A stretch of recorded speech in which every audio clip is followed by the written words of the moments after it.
Washington Post is digging into a government talking report about Jimmy Carter. that shows taxpayers shelled out $775 million Oh my gosh. to cover the salaries of thousands of federal workers who were sent home from the job but still collected their paychecks. The report says some of those employees were still being paid more than a year after they were put on administrative leave. The practice was intended to be used in, quote, rare circumstances and only when the employee is considered a threat. But records show 57,000 employees were off the job for at least a month over a 3-year span. Not only did they collect their paychecks, but they also built up their pensions and even climbed the pay scale ladder while their cases crawled through the bureaucratic Really, process. this sounds like the rubber rooms in New York City, except in this case, $750 million. Every time we have somebody coming on saying, oh, they cut $3 million in Ebola research.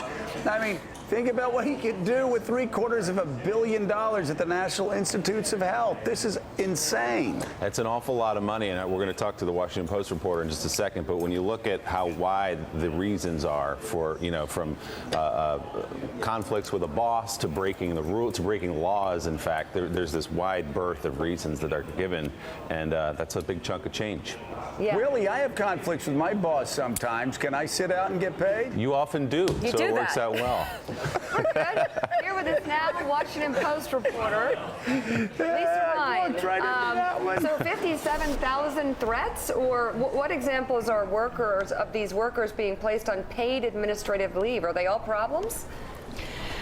I would say it's a mix of some people are exonerated after very lengthy investigations, and some eventually are fired or forced to retire, or they just get so worn down by the process that they leave the government.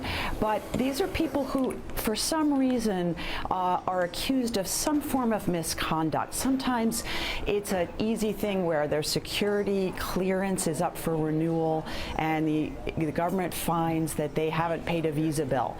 Well, government bureaucracies work very slowly, so they get sent home. Sometimes they're very high-level employees who maybe are accused of stealing. Sometimes they're whistleblowers, as I found in my story with a biologist for the U.S. Fish and Wildlife Service out in Oklahoma, who raised a fuss when a utility company wanted to lay a utility line in the path of an endangered beetle, and her bosses succumbed to pressure from the company, and she kept raising a fuss, and she was sent home on administrative leave. Oh my God. That's an expensive Okay.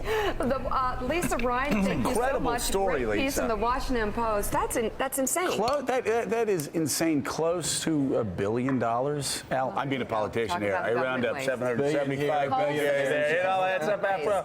But isn't that it's unbelievable? Yeah, it really is. It's a terrific story. So you don't believe me about the president? No, I don't. Guy? I think you're making this up. I think we have it. Dan, do we have the tape of the president voting with this guy, this girlfriend? Guy We says do. stay away from my girlfriend? Seriously, watch. He's Barack Obama. Who'd be worried? I really wasn't planning on it. I am sorry. Please I excuse him. know. There's an example of a brother just embarrassing you for no reason. Embarrassing. Just for no reason whatsoever. I knew he was going to say something smart, but I didn't know what he was going to And say. now you'll be going back home talking to your friends about I can't believe. What's his name? Mike. I can't believe Mike. He is such a fool. He really is. I was just mortified. Fortunately, She's having a conversation with the president. fortunately, the president was nice about it. I'm freaking out right now. And, so it's all right. Thank you so much. That's right. Mike seems like a decent guy. He's a decent guy. This is not happening. This really is. Really? Mike. I'm sorry. First of all, Mike. Wow. Come on. Mike's pretty smart to do that. I mean, but I like Mike. Just because we're here talking about it, but I'm sorry. I mean, the president's the king of cool right there, baby. I was gonna say. That doesn't get much better than that. Didn't even look That's up cute. from his voting. He Didn't handled even that look pretty up. well. How about Mike, though? Just coming in real hot with the president of the United States. I guess my it's God. better than That that is little so girl funny. who said to him the last time he went out in public in D.C., "Oh, well, I was excited. I thought you were going to be Beyonce instead." Oh, Well, this is cute. No, that is funny. He did handle it beautifully. Oh, he was beautiful. It was magnificent. And Willie, the best woman part, was he's so looking down and he's voting because don't touch my girlfriend. He goes, I wasn't planning on it. All right, still ahead on Morning I Joe. wasn't planning on it. When the garden was eaten, actor Michael Rappaport will be here with his fast-moving tribute to the glory days of the New York Knicks. It's ESPN's latest 30 for 30 film. I love ancient history. An international game of battleship is playing out in the Baltic Sea. Sweden has deployed stealth ships, minesweepers, and helicopters in search of an alleged Russian sub lurking close to their capital.